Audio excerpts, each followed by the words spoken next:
చేయాలి.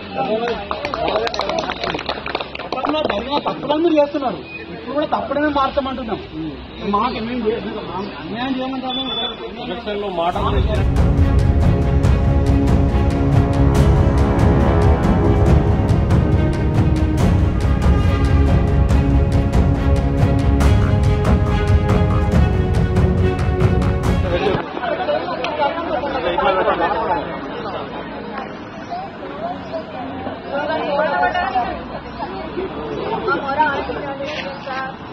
మాకు న్యాయం చేయండి, మేము న్యాయ పోరాటం చేస్తున్నాం.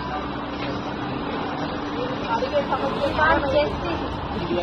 అంటే మీకు న్యాయం చేయాలి కదా, మొత్తానికి అంతిమంగా మీకు తప్పు జరిగింది, తప్పుడు మాకు న్యాయం చేయాలి. తప్పుదం గురుకుల బోర్డు వాళ్ళ తప్పుదం వల్ల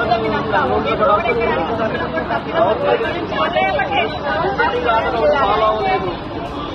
కామన్ పేపర్స్ పెట్టి డిసైడింగ్ ఆర్డర్ ఇవ్వకుండా మాకు అన్యాయం చేశారు కాబట్టి న్యాయం పరిస్థితి ఇప్పుడు మాకు నెలకొన్నది. దయచేసి సీఎం గారు మమ్మల్ని పట్టించుకొని మాకు న్యాయం చేయాలని మేము కోరుకుంటున్నాం.